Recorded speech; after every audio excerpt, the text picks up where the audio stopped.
No be lie o, my correct pipu. The lifestyle cost indeed, but na we no know.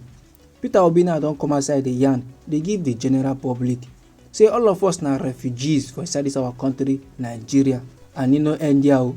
Peter Obi come still dey yarn say you see dis our country Nigeria, upon say we no dey fight war with anybody and nobody dey fight war with us, but na we get the third highest number of internally displaced persons for inside Africa.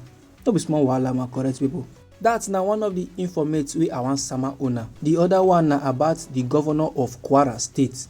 No say Governor Abdulrazak don come outside dey yarn dey give country pipu say make dem appreciate the sacrifices of police and army. The governor now im dey draw ear dey give country pipu to make dem dey appreciate and make dem dey honour the security forces wey dem don deploy for inside we country Nigeria to take care of operations, and security forces wey dem go deploy during emergencies, say make nobody now dey attack any of them. E get why. Now before I give you the full details of this headline so about Governor of Kwara State wey be Abdulrazak and Peter Obi matter so make I first welcome you back to Anointed Lady TV. No say na we dey give ogbonge and legitimate news of the things and things wey dey happen for inside we country Nigeria. So if you would like to receive legit news like that, make you subscribe to this channel and make you put on the notification bell, so that as we bring the news they come, you go first get the update and you go get them sharp. So without wasting much of your time, make I give you the cocoa of the hour. The tori be say Peter Obi will be Labour Party's presidential candidate for inside the 2023 general election.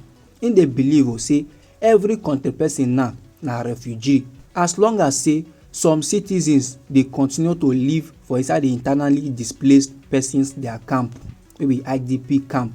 Now Obi dey yarn this one for inside the tweet wey im drop for inside im official Twitter handle on Thursday, maybe the 20th of June for this year 2024, to commemorate World Refugee Day. You see this man wey be the former governor of Anambra State, maybe Mr. Peter Obi, im tweet plenty things at J. Now the ones who highlight na about the ongoing displacement crisis wey dey happen for inside we country. Na im come dey yarn say World Refugee Day na day wey be say the whole world don say okay, make we use this day to celebrate the strength and courage of individuals wey things and things don make them run comot from their home countries, and that things and things fit be conflict or persecution. And e dey also include those people wey be say even though dem dey for their home countries, but conflict and persecution don make them run comot from their house, come go dey live for inside refugee shelters and encampments dem. So na sake of say Mr. Peter Obi of the Labour Party, im dey feel for the many refugees wey dey for inside we country Nigeria, wey be say most of them now na insecurity or natural disaster na go don pursue them comot from their house go dey stay for refugees camp. Im dey feel for them and dey try tell them say the crisis now e dey affect everybody. Na why im go dey tweet say all of us na refugees for inside we country Nigeria, as long as say some of our brothers and sisters dey live as refugees for inside different IDP camps, and IDP stand for internally displaced persons. And the man wey be Peter Obi, he no gba break for there, he no stop there at all. He constantly proceed further. They let the general public they know say this our country Nigeria, upon say we no dey fight war with anybody and nobody dey fight war with us, but we country Nigeria na get the third highest number of internally displaced persons for inside Africa as a whole, and e dey rank among the top 10 countries on a global levels.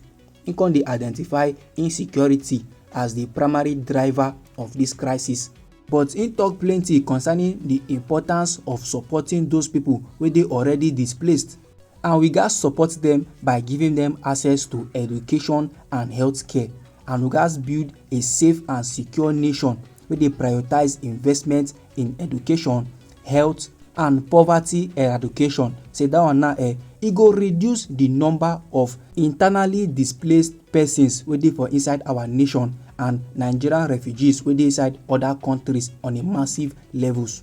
No be small wahala, my country people.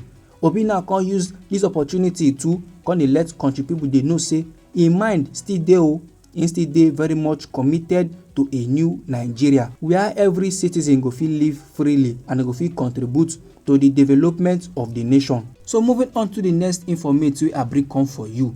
The tori be say Governor Abdulrahman Abdulrazak of Kwara on Thursday for inside Igbaja im con dey call for more appreciation of sacrifices of all the security agencies, especially the Nigerian army.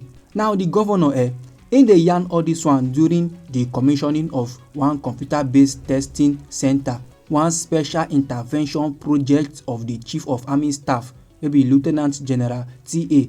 Lagbaja.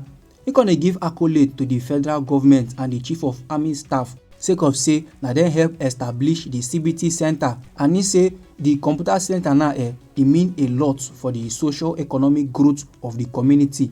And this development now e no go only make the members of the community acquire the necessary skills for their age, but e go also open up the frontier of socio-economic benefits for Igbaja and other communities wey dey around am. And the thing sweet am for belle well well say this development come board because the thing now e come at the right time and it's very necessary. And even if dem get like 500 mouths, dem no go fit emphasize enough the need for a better military-civil relations. And this recent development for inside their country e dey suggest the need to deepen country people their appreciation of sacrifices wey their security forces dey make to keep them safe, to keep them stabilized and the fabric of our society, and to pursue jaguda people, to pursue threats now wey dey come against the Nigerian state dem.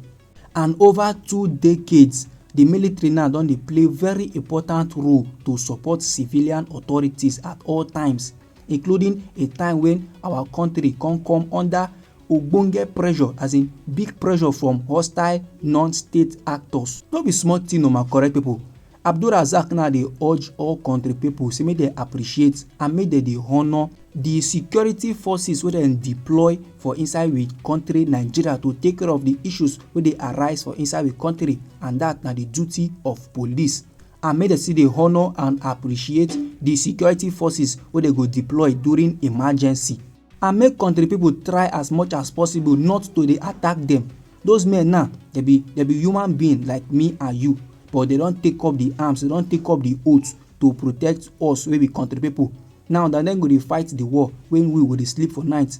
Na dem go dey enter bush, they go pursue bandits, they go pursue jaguda people, they go pursue Boko Haram and herdsmen dem, while we go just dey house dey live la vida loca, dey disturb ourselves whether light dey or light no dey. And if light dey, they ask the kind film wey we go watch. So all those kind of levels dem e no make sense.